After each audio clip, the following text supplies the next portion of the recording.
هغه صحابه چې هغوی واکمن خلک هغوی دولت والا خلک منصب والا خلک عزت والا خلک سرداران وه لیکن کله چې د رسول الله صلی الله علیه وسلم دربار ته رالی ټول سرداري او دولت یې ټول وغورځول ختم د الله د رسول پر نظام هغه ابوبکر صدیق دا د نبي علیه الصلاه والسلام خوږ ملګری صاحب بالغار و صاحب فی الجنه زما سره په غار کې وم چې ما هجرت کوي ما دوی په یو غار کې سره ناست و صاحب فی الجنه دا زما په جنت کې هم دوست ابوبکر صدیق چې ایمان راوړي په دا وخت کې دی مالدار هم د قوم مشر هم ډېر قدر او عزت یې درلودی لیکن چې کله خلک په دې خبر سول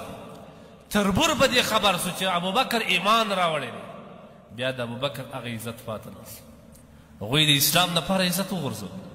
هغوی د اسلام دپاره منصب وغورځوي محمد رسول الله د بیت الله شریف په پاک حرم کې پر عبادت ولاړ څومره حلیم ذات رب موږ لرو سردار کونین سردار د انبیاو محمد رسول الله د پر عبادت باندې ولاړ پاک حرم دی خبیثان یو څو سرداران سره ولاړ وایي څوک به د ده په غاړه کې پټور واچي کش عقبه بن ابي معيط ورته وایي زه ورچوم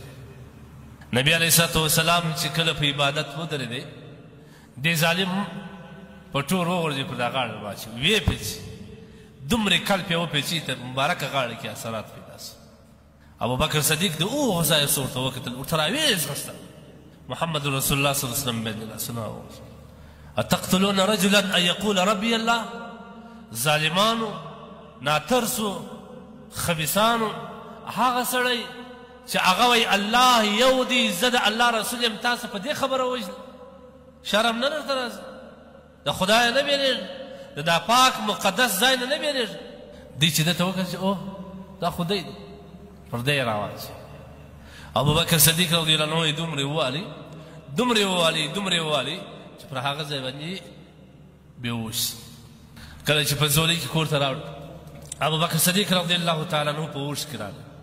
شاوخوا یې وکتل په بل ځای کې پروت باره یې دا ناره کړل این حبیبي زما دوست یې این محمد صلی الله علیه وسلم چې دی مور ورته وایي چې بچي هغه هلته ارام دی سم دی ته دا لږ شیدې وڅښه چې کله اوساس وي ور به دې وکړي دی څه ورته وایي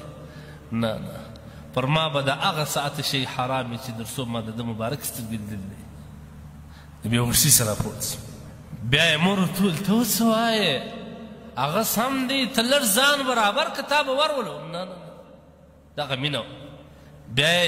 یو لاس د یوه پر اوږه ایښی بل لاس یې د بل پر پښې پسې سکېږي په دا حالت کې محمد رسول الله صلی الله علیه وسلم دربار ته والی چې د دی ناست نبي علیه الصلاه والسلام چې دې ته وکتل خو ډېر خوږ د رسول الله صلی الله علیه وسلم د سترګو اوښکې توی سو ده چې محمد رسول الله ته وکتل بیا بېهوش سو هغه ابوبکر صدیق وایي چې کله محمد رسول الله ما ته ویل چې ځان تیار که ما او تا هجرت کوو ځو بله وایي زما په زندګي زما د سترګو د خوشحالۍ څخه اوښکې نه دي توی سوي په دغه ورځ ما د خوشحالۍ وژل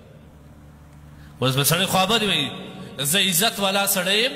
منصب والا سړی یم ابایي وطن مې دی پرېږدم یې د محمد رسول الله په خاطر ټول وطن واړ شی پرېږدم دا خو زما لپاره ډېر زور غواړي لیکن هغه دا رقم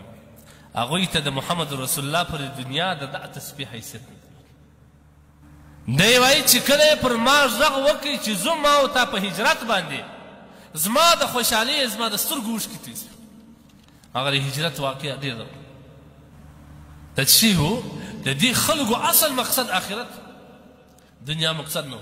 لیکن کله چې هغه ابوبکر صدیق چې مالدار و منصب والا و عزت والا و پیسې درلودلې د قوم مشر و کله چې مدینې منورې ته هجرت ته ځي